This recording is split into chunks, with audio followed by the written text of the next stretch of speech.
नमस्कार दोस्तों। पति पत्नी का रिश्ता एक ऐसा संबंध है जिसको खुशहाल रखने की कोशिश हर दंपति करता है। हमारे हिंदू धर्म में पति पत्नी को एक दूसरे का पूरक समझा जाता है। शास्त्रों के अनुसार पति पत्नी के बीच संबंध को मजबूत करने के संदर्भ में बहुत सी मान्यताओं का उल्लेख किया गया है। वहीं इसके विपरीत धर्मशास्त्रों में कुछ ऐसे नियम भी बताए गए हैं जिनका जाने अनजाने में उल्लंघन करने से पति पत्नी को कई दुष्परिणामों का सामना भी करना पड़ता है। दोस्तों, आप सभी ने यह सुना ही होगा कि पति पत्नी अगर एक ही थाली में भोजन करें तो उनके बीच प्यार और बढ़ता है। परंतु क्या यह बात सत्य है? हमारे हिंदू सनातन संस्कृति के अनुसार किसी भी पत्नी को अपने पति की थाली में एक साथ भोजन नहीं करना चाहिए। ऐसा करना दरिद्रता की निशानी मानी जाती है। यह जानकर आप भी हैरान हो गए होंगे कि ऐसा कैसे संभव है। क्या इसका कोई आध्यात्मिक या वैज्ञानिक आधार भी है? तो क्या वास्तव में किसी पत्नी को अपने पति के साथ एक ही थाली में भोजन नहीं करना चाहिए? और अगर कोई इन बातों को ना माने तो शास्त्रों में इसके क्या दुष्परिणाम बताए गए? इसके साथ ही इस वीडियो में आप जानेंगे कि वास्तुशास्त्र के अनुसार किस दिशा में मुंह करके भोजन ग्रहण करने से रोग, दरिद्रता, क्लेश अथवा आरोग्यता, समृद्धि और लंबी आयु प्राप्त होती है। इसके बाद मैं आपको हिंदू धर्मशास्त्रों में लिखित भोजन करने के उन नियमों के बारे में बताऊंगा जिनका यदि आपने सही से पालन किया तो परिणाम चौंकाने वाले होंगे। क्योंकि यदि आप इन नियमों का पालन करते हुए भोजन करेंगे तो आपको आरोग्यता के साथ साथ सुख, समृद्धि और वैभव की प्राप्ति होना निश्चित है। शास्त्रों में लिखा है कि जो व्यक्ति दिन में सिर्फ एक समय ही भोजन करता है वह योगी होता है, और जो 2 समय भोजन करता है वह भोगी होता है। भोजन हमेशा पूर्व और उत्तर की दिशा की ओर मुख करके ही करना चाहिए। दक्षिण दिशा की ओर किया गया भोजन प्रेत को प्राप्त होता है। वास्तुशास्त्र के अनुसार दक्षिण दिशा की ओर मुंह करके भोजन करने से दरिद्रता और कंगाली का सामना करना पड़ता है। पश्चिम दिशा की ओर मुख करके खाने से शरीर में रोग की वृद्धि होती है। वास्तुशास्त्र के अनुसार पश्चिम दिशा की ओर मुख करके भोजन करने से व्यक्ति का कर्ज बढ़ता, पूर्व दिशा की ओर मुख करके खाना खाने से सभी तरह की बीमारी दूर होती है। साथ ही देवताओं की कृपा, आरोग्य की प्राप्ति और व्यक्ति की आयु बढ़ती है। उत्तर दिशा को भी देव दिशा माना जाता है। इस दिशा की ओर मुंह करके भोजन करने से घर में रुपए, पैसों की कभी कमी नहीं होती। घर के मुखिया और विद्यार्थियों को विशेष तौर पर उत्तर दिशा की ओर मुंह करके ही भोजन करना चाहिए। शास्त्रों के अनुसार किसी भी व्यक्ति को किसी दूसरे व्यक्ति का झूठा खाना नहीं खाना चाहिए। लेकिन आजकल लोगों का मानना है कि झूठा खाने से प्यार बढ़ता है। पति पत्नी एक साथ एक थाली में भोजन कर लेते हैं और मानते हैं कि ऐसा करने से उनके बीच प्यार बढ़ता है, लेकिन शास्त्रों की राय इसके विपरीत है। शास्त्रों के अनुसार पति पत्नी को कभी भी एक साथ एक ही थाली में भोजन नहीं करना चाहिए, क्योंकि ऐसा करना दरिद्रता को निमंत्रण देना है। जिस घर में ऐसा किया जाता है उस घर में दरिद्रता का वास हो जाता है। शास्त्रों में कहा गया है कि अगर आप किसी नकारात्मक व्यक्ति का झूठा खाते हैं तो आपके जीवन में बुरे प्रभाव पड़ने की संभावना बढ़ जाती है, जैसे कि आपके सुख और समृद्धि में कमी आने लगती है, पारिवारिक संबंधों में मनमुटाव बढ़ जाता है।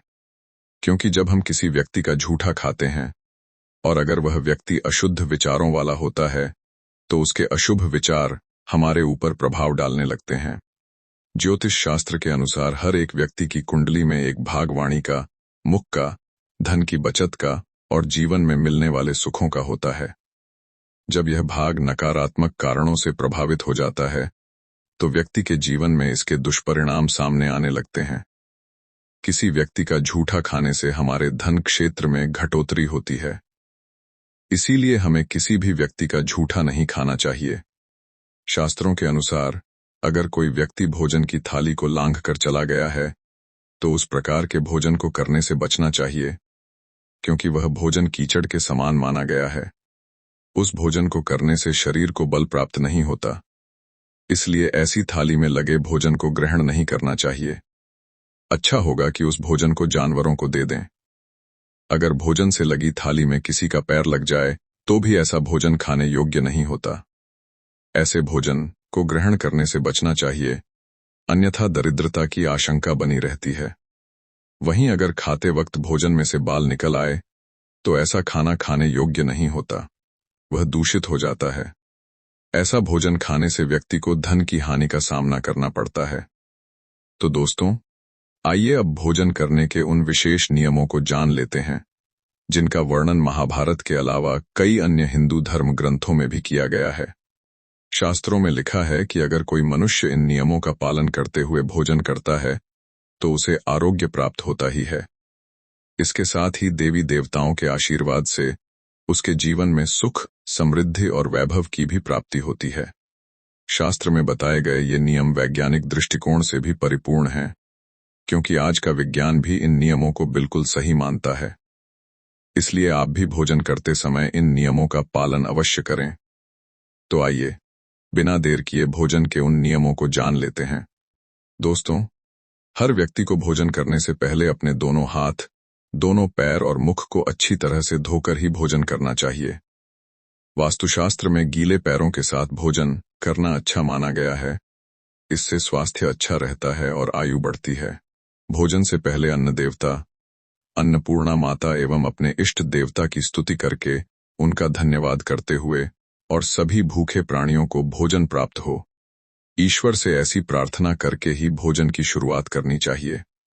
भोजन बनाने वाली महिला को स्नान करके रसोई घर में शुद्ध मन से प्रार्थना करते हुए कि उनके द्वारा बनाया गया भोजन पूरे परिवार को शक्ति, सामर्थ्य एवं सौभाग्य दे, भोजन बनाना चाहिए।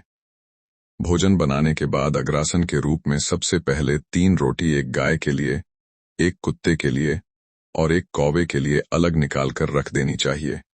इसके बाद ही घर वालों को खिलाना चाहिए। शास्त्रों के अनुसार प्रयास यही करना चाहिए कि परिवार के सभी सदस्य साथ बैठकर ही भोजन करें। अलग अलग भोजन करने से परिवार के सदस्यों में प्रेम और एकता कम हो जाती है। भोजन बिस्तर पर बैठकर, अपने हाथों में रखकर या टूटे फूटे बर्तन में कभी नहीं करना चाहिए। पीपल एवं वट वृक्ष के नीचे बैठकर भी भोजन नहीं करना चाहिए। परोसे हुए भोजन की कभी निंदा नहीं करनी चाहिए। खड़े भोजन करना भी अनुचित माना गया है। जूते पहनकर या सिर ढककर भी भोजन नहीं करना चाहिए और खाना छोड़कर उठ जाने पर दोबारा भोजन नहीं करना चाहिए। हमें हमेशा शास्त्रों के अनुसार ही भोजन करना चाहिए और इन पौराणिक मान्यताओं का मान रखना चाहिए। अगर आप शास्त्रों के नियम के अनुसार अपना जीवन जीते हैं तो निश्चित रूप से आपके जीवन में कोई भी समस्याएं नहीं आएंगी और आपका पारिवारिक जीवन खुशहाल, परिपूर्ण, चिंता मुक्त और आरामदायक होगा। दोस्तों, वीडियो अच्छा लगी हो तो वीडियो को लाइक करें, शेयर करें और चैनल को सब्सक्राइब करें। धन्यवाद।